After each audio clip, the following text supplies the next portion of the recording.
प्रिय विद्यार्थियों, मैं उज्ज्वल सिंह राजपूत क्लास 8 की मैथमेटिक्स के चैप्टर 7 को लेकर मैं उपस्थित हूँ। एक्सरसाइज 7.2 के पहले के जो बेसिक है उसको मैं क्लियर कर रहा हूँ कंसेप्ट को। तो इसमें आता है फाइंडिंग डिस्काउंट्स। डिस्काउंट क्या होता है समझिएगा। Discount is a reduction given on the market price of the article. ठीक है। So the discount can find the subtracting its sale price from its market price. Therefore, so discount is equal to market price minus sale price. ठीक है। इसी को हिंदी में कहिए तो छूट वस्तुओं पर छपे मूल्य पर कम करके दिया जाता है। इस प्रकार छूट को अंकित मूल्य से विक्रय मूल्य को घटाकर ज्ञात किया जा सकता है। यानी कि छूट बराबर से क्या होगा, अंकित मूल्य अर्थात विक्रय मूल्य। And sale tax is charged by the government of the sale of an item. It is collected by the shopkeeper from the customer and given to the government. This is therefore always on the selling price of an item and is added to the value of the bill. There is another type of the tax which is included in the price known as value added tax. क्या होता है, ये value added tax होता है, मतलब wait, जिसको हम wait tax कहते हैं।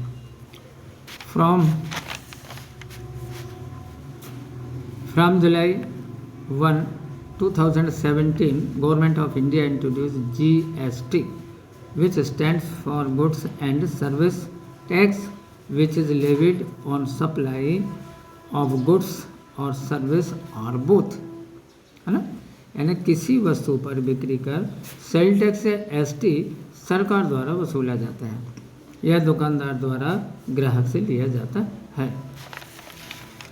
एक अन्य प्रकार का टैक्स जो वस्तु के मूल्य में वैल्यू एडेड टैक्स यानी वैट के नाम से जुड़ता है। ठीक है। मैं दोनों भाषाओं में लिख रहा हूँ। हिंदी वाले हिंदी में लिखेंगे, इंग्लिश मीडियम वाले छात्र इंग्लिश मीडियम में लिखेंगे। चलिए एक कदम आगे बढ़ते हैं। एक्सरसाइज 7.2 क्वेश्चन नंबर 1 है, during a sale a shop offered a discount of 10% on the market price of all items. What would a customer have to pay for a pair of jeans marked at a rupee 1450 and 2 shirts marked at rupee 850 each? इसी को हिंदी में कहिए तो cell के दौरान एक दुकान सभी वस्तुओं के अंकित मूल्य पर 10% बट्टा देती है। बट्टा मतलब छूट जिसको हम कहते हैं। 1450 रुपये अंकित मूल्य वाला जीन्स और 2 कमीजें जिनमें से प्रत्येक का अंकित मूल्य 850 रुपये है को खरीदने के लिए किसी ग्राहक को कितना भुगतान करना पड़ेगा, कितना पैसा देना होगा। चलिए देखते हैं सवाल को, ध्यान दीजिएगा आप सभी लोग। ये सिंगल जीन्स, एक जीन्स के लिए मार्केट प्राइस मतलब अंकित मूल्य 1450 यानी 1450 रुपये। ठीक है। अब डिस्काउंट कितना है, 10%।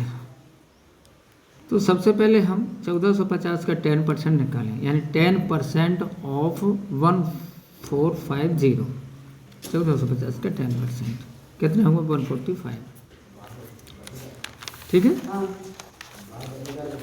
Therefore sale price is equal to 1450 minus 145। इसको हम डिस्काउंट कर देंगे, घटा देंगे तो कितना हो जाएगा, विक्रय मूल्य बराबर से रुपए, ये रुपए का साइन भाई है, ध्यान दीजिएगा आप लोग, 1305 यानी 1305 रुपये उसका विक्रय मूल्य होगा। फॉर 2 शर्ट्स, 2 कमीजों के लिए मार्केट प्राइस अंकित मूल्य क्या हो गया, 850 इंटू 2, क्योंकि इसमें 2 शर्ट्स हैं इसलिए 2 से मल्टीप्लाई करेंगे हमें, तो कितना हो गया ये 170 यानी 1700 रुपये। अब ये 1700 रुपये का 10% देखिए, यानी 10% ऑफ 1700 क्या हो जाएगा, 1700 इंटू 10 अपॉन 100, क्योंकि परसेंटेज तो 100 में से होता है। तो ये देखिए ये दोनों जीरो से कैंसिल हो जाते हैं, यहाँ 7 और यहाँ 10, मतलब 170 रुपये। ठीक है, अब 170 रुपये को हम इसमें से माइनस कर देते हैं। ठीक है, ये बट्टा जो है इसमें से घटा देते हैं, तो क्या तो कितना हो जाएगा 1530 रुपये। ठीक है, 1530। देयरफॉर सेल प्राइस मतलब विक्रय मूल्य क्या हो जाएगा 1305 प्लस 1530। और 1305 ये किसका है, ये है इसका आपका जीन्स का, है ना, जीन्स का सेल प्राइस है। और 1530 जो है ये 2 शर्ट्स का है। ठीक है, अब हम इन दोनों को प्लस कर देंगे, जोड़ देंगे, तो क्या हो जाएगा 2835 माने 2835 रुपये ये ग्राहक को देना पड़ेगा, पेड बाय कस्टमर। ठीक है ना, यही इसका आंसर हो जाता है। ये फर्स्ट क्वेश्चन कंप्लीट है। चलिए आगे थोड़ा सा और आगे बढ़ते हैं, और ये क्वेश्चन नंबर 2 है आपके सामने। क्वेश्चन नंबर 2 में क्या है, the price of a TV is 13,000, the sale tax charge on it is at the rate of 12%, find the amount that Vinod will have to pay if he buys it. यानी कि एक television का मूल्य 13,000 रुपये है, इस 12% की दर से बिक्री कर वसूला जाता है। कितने परसेंट, 12%, ये मैंने अंडरलाइन किया हुआ है। यदि विनोद इस टीवी को खरीदता है तो उसके द्वारा भुगतान की जाने वाली राशि की गणना कीजिए, कहता है ज्ञात कीजिए। ठीक है, चलिए अब आगे हम देखते हैं, सॉल्यूशन देखते हैं क्या होता है। तो प्राइस ऑफ टेलीविज़न सबसे पहले फर्स्ट ऑफ ऑल कितना है 13,000,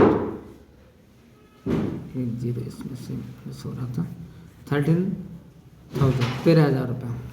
अब टीवी का मूल्य देखते हैं, बिक्री कर की दर क्या है 12%, रेट ऑफ सेल टैक्स। ठीक है ना, तो बिक्री कर यानी सेल टैक्स जिसको हम कहते हैं, का 13,000 इंटू 13,000 का 12% यानी 12% ऑफ 13,000 क्या होगा 30,000 इंटू 12 अपॉन 100। 100 कहाँ से आया ये समझ रहे हैं आप लोग, क्योंकि ये परसेंटेज है इसलिए 100 से डिवाइड किया, भाग दिया ऐसा। ठीक है, और इसके बाद में ये जीरो इससे कैंसिल हो जाते हैं, तो फिर क्या होगा 130 इंटू 12 माने 1560 रुपये, ये रुपये का साइन है आप समझ लीजिएगा, है ना, रुपये का साइन 1560 रुपये। ठीक है, ये क्या है छूट मिली उसको, बट्टा मिला उसको। तो कुल भुगतान की गई राशि 13,000 रुपये धन 1560 रुपये, यानी टोटल पेएबल अमाउंट कितना हो गया 14,560, 14,560। और इसी के साथ जो है ये समाप्त हो जाता है। तो हम थोड़ा सा आगे बढ़ते हैं कदम और। ठीक है, ये क्वेश्चन नंबर 3 की तरफ क्या है, Arun bot a pair of shoes, Arun bought a pair of shoes, of 6 at a scale where the discount given was 20%. If the amount be pays is rupees 1600, find the marked price. ठीक है, यानी अरुण एक जोड़ी sketches किसी cell से खरीद कर लाया जिस पर दिए गए बट्टे की दर 20% थी। यदि उसके द्वारा भुगतान की गई राशि 16,000 रुपये है तो अंकित मूल्य ज्ञात कीजिए। अब अपन इसका हल निकालते हैं भाई। ठीक है, क्या है, माना कि किसी वस्तु का अंकित मूल्य 100 रुपये है, यानी let the market price of skates is x, है ना, इसलिए अंकित मूल्य क्या होगा 20%, अंकित मूल्य का 20% क्या होगा बताइए। यदि हम इसको, चलिए इसको हम ऐसा करते हैं, इसको 100 मान लेते हैं। ठीक है, इसको 100 मानिए आप हैं, और ये भी 100 ही माने आप इसको, ठीक है। तो 100 इंटू 20 अपॉन 100 से 100 कैंसिल हो गया, तो ये 20 रुपीज़ आया।